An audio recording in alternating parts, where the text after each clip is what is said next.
Welcome to the Future of Education podcast. Here's our host, the co-founder of 2 Hour Learning, Mackenzie Price. Hey everybody, welcome to Future of Education. I'm Mackenzie Price, and joining me today are Kevin Daniels and JT. They work for Fun in Motion Toys, which is a super cool company that offers really fun dynamic toys for active-minded kids. And today we're going to discuss how we can draw today's kids to STEM learning and how we can use toys to do that. So here's my conversation with Kevin and JT, co-founders and evangelists at Fun in Motion Toys. Hey guys, thanks for joining me today. Hey, thanks for having us on. So I have to say, I bet there's a lot of kids who grow up saying, I wish I could just play with toys all day in my life. And it seems like you two have figured out how to make that your careers. Is that correct? Yeah, we've gotten away with it. Don't tell anybody or they might stop us. But that's awesome. But your toys are kind of unique. Tell me a little bit about like what it is that you're doing with your toys and what you're teaching kids through this good playtime. yeah, thanks for asking. That's a great question. And we're excited to be on here because I think what we're doing is slightly different than the average toy company. And I think we're getting recognized for that. We have toys that from the day one when we started that were physical mental benefits. That's one of the things that drew us to starting Fun in Motion Toys was one particular toy. And then one thing led to another. And now each of the products that we've developed and or working with inventors seem to have this ability to work from both, like I said, physical and mental benefits, but a lot of education. So as we talk through this today, I'd like to kind of speak to that because I know STEM and STEAM is a very important topic these days. And we recognize, not necessarily that we intentionally got to where we are, it just kind of happened.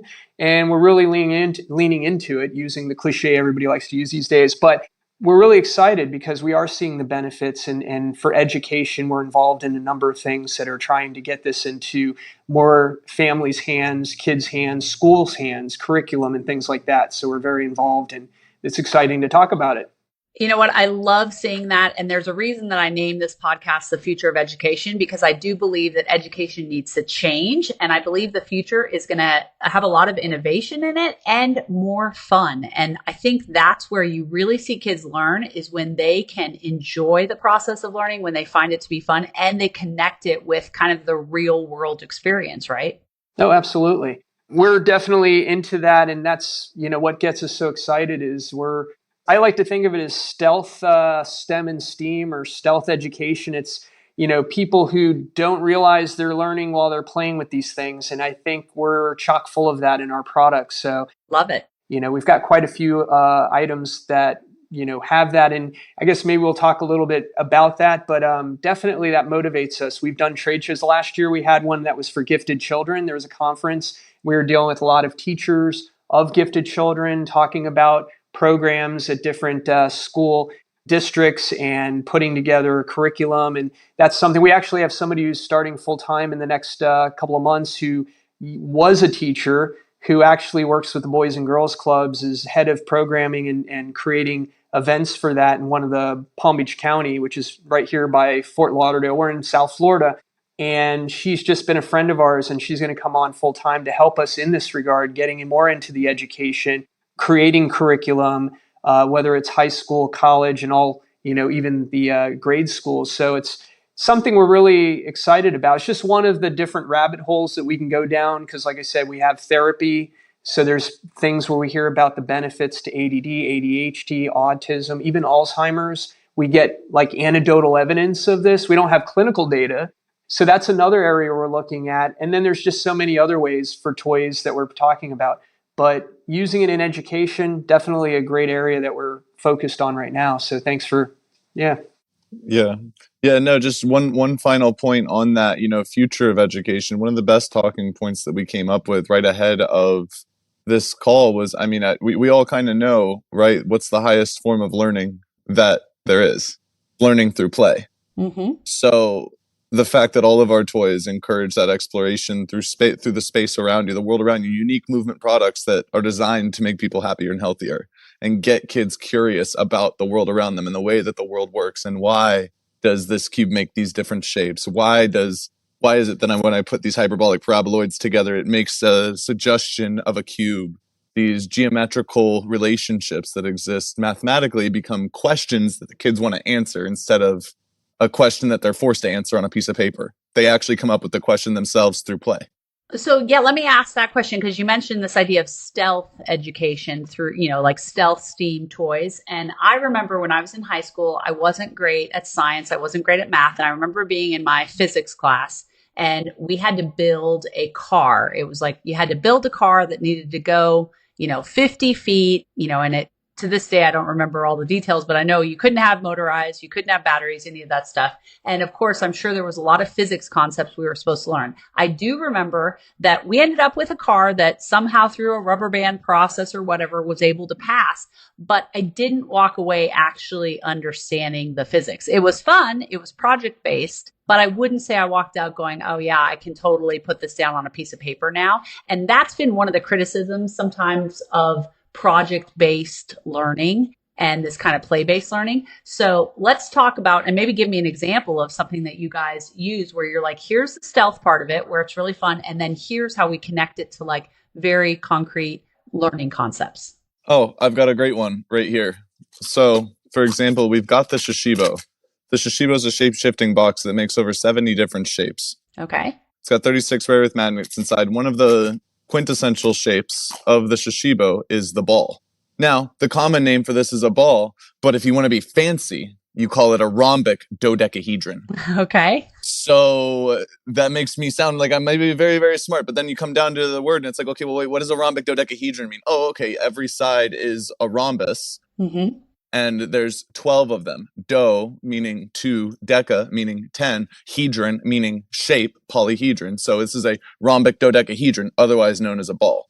And it ends up being the full inversion from 6 sides of a cube, otherwise known as a hexahedron, more technical name, to dodecahedron when you fully invert it. And it actually creates the volume of a cube inside of it. Wow. So there's a very concrete demonstration of the redistribution of a volume of a cube into a ball, which is magic. And then if that wasn't magic enough, you can actually take another Shishibo and fit the cube directly inside of the ball. So now kids are playing and now they're doing some sort of fun little magic trick where they can take this cube, put it inside of the ball, close it around the ball.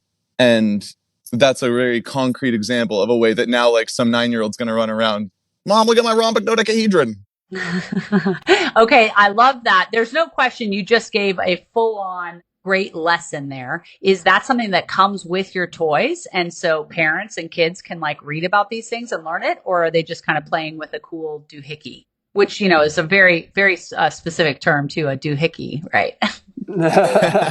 This is a fancy doohickey, but like to JT's point, is that, we do have, as much as we're trying to get kids off of screens, that's a big thing is that we do have an app for all of our toys, which give them the potential to learn and go deeper into the product. So in the case of Shishibo, there's a lot of instructionals from the inventor, Andreas, who's into geometry and math, and he does all kinds of really cool stuff. He's from Germany, moved to California, lives there full time. But we have information about how to make these shapes and how to actually learn how to create bigger structures, because Shishibo is really unique in that it has most of the STEM and STEAM built into it. And when I say that, as he mentioned, JT, there's magnets. It's 36 rare earth magnets. So you have magnetic polarity that you're dealing with, which has a little bit of a science application.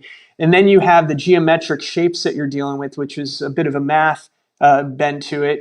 And then you have the structures you can actually build by combining them with the magnets. You can build, sometimes people have 100 of these. We have adults as well as kids who love these, and they'll build really amazing structures out of multiples depending on the shape, and then they combine it. So that's a little bit of the architectural side of things, the engineering, if you will.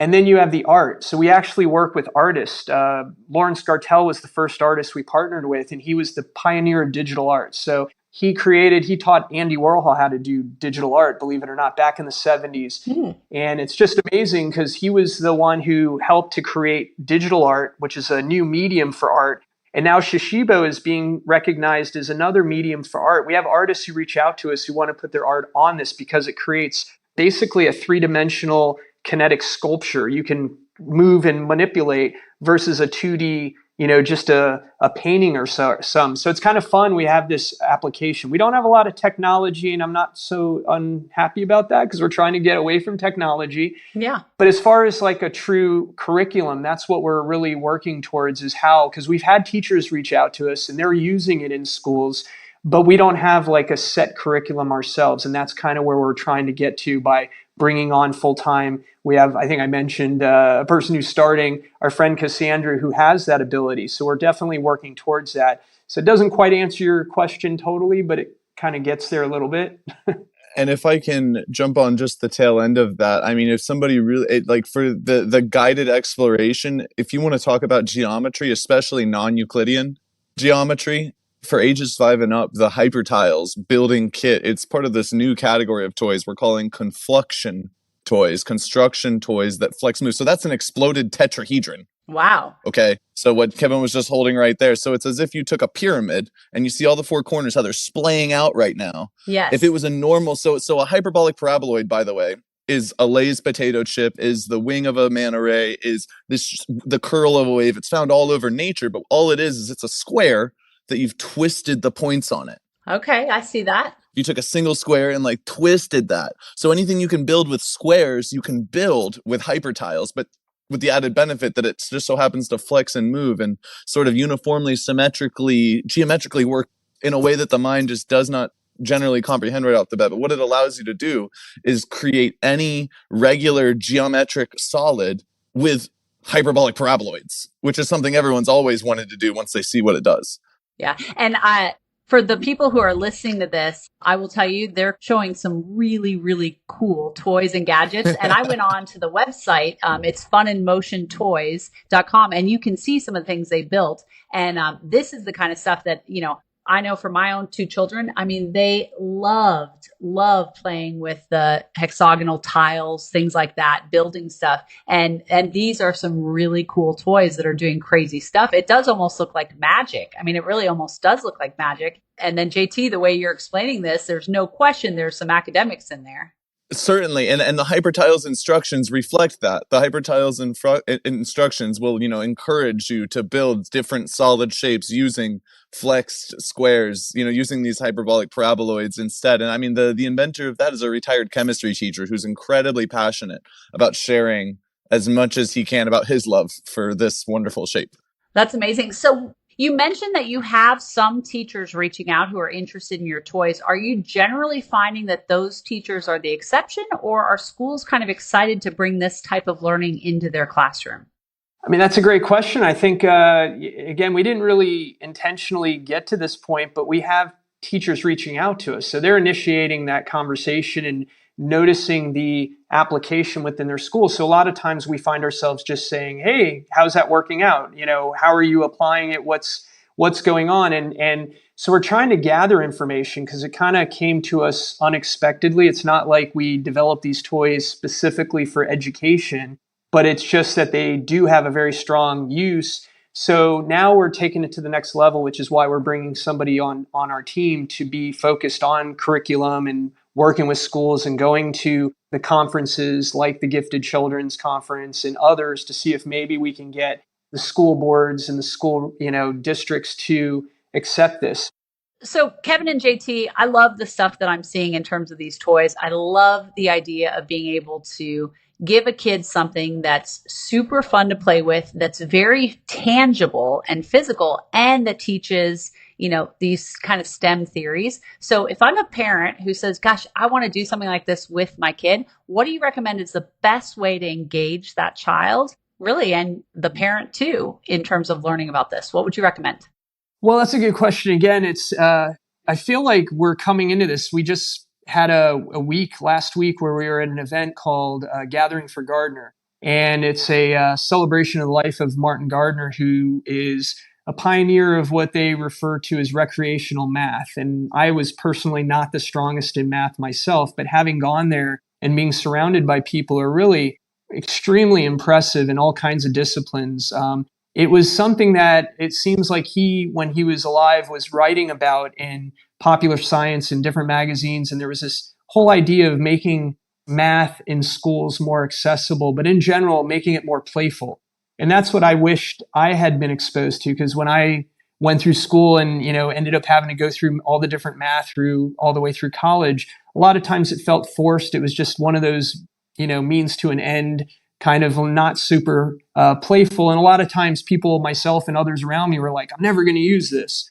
And I feel like, the toys that we have are useful in that regard, but it's just a mindset that if the schools and parents looked at it as, if we can get children, and not even just children, because as an adult, I see this now. I wished I would have seen this as a child, but the playful side of of math. And what they were doing at the Gathering for Gardeners, they had everything from magicians to jugglers to people who build stacks of cards. That they call it card stacking, but it's like building card houses or houses of card. And one guy who was there is a world record holder of 80 some stories, a 26-foot structure. Amazing. Yeah, right. He invented the method for how he did that. And he grew up in Iowa, and he was just saying, it just became his thing. And now people want him all over the world to show up and do what he does. But it's an example of, like, if I had seen and known that was a thing. And then the artistic, they had all these different tilings and ways, like MC Escher is a good example of the art where you're able to create these designs. So they were talking about that and illusions. And it was just so many things. And you see adults and kids who saw math as a fun thing. And it's like a building block for education that I never got myself. So I feel like that's a great example of how parents and children and teachers can come together and really make it more than where it's like you're pulling teeth or it's like a painful experience. It could be so different. And I guess schools have never, even though this has been around since the 70s, I don't know if they've ever really truly embraced it. So if we can be just a small part of that movement towards making education, specifically math in this case, more approachable, more enjoyable, wow, what a difference that could make. So yeah. You know what? Figure out how to have fun with your kids doing things that are interesting. And I think that, my daughters love Taylor Swift. And when Taylor Swift was doing her most recent concert tour, my husband created like a draft for us to try and figure out which songs we thought would be included in the tour and all of that. And then he was having the girls do probability and math stuff around this and odds and all of that. And it was a great example of taking something that a kid was really interested in and figuring out how to incorporate some academics. And you guys are adding this super cool physical, tangible aspect with these really cool toys. So I'm excited for them to get out into as many hands as possible. So it's fantastic. You guys will continue talking with me a little bit more in a bit, right? yes, absolutely. Wonderful. All right. Well, thank you so much. This wraps up this episode of Future of Education. Again, thanks to Kevin and JT. They are doing really cool toys at Fun in Motion Toys. Go check out their website and you can see how cool these toys are. And they're helping to learn. They're helping to do what we call stealth STEM, which is awesome. Join us again tomorrow when Kevin and JT and I are going to discuss how you can enhance STEM learning through physical activity. And if you can't wait until our next episode, you want to learn more about them, again, go check out funinmotiontoys.com. You can also go to futureofeducationpod.com where we have summaries of our episodes, contact information for our guests, and reach out to me on social media. My Instagram handle is @futureof_education, or you can search for the Future of Education channel on YouTube. And if you haven't subscribed yet, we are going to publish a podcast episode regularly. So hit that subscribe button in your podcast app and we'll be back in your feed tomorrow. That's all for today. But until next time, remember, kids are limitless. Our job is to help unlock their potential.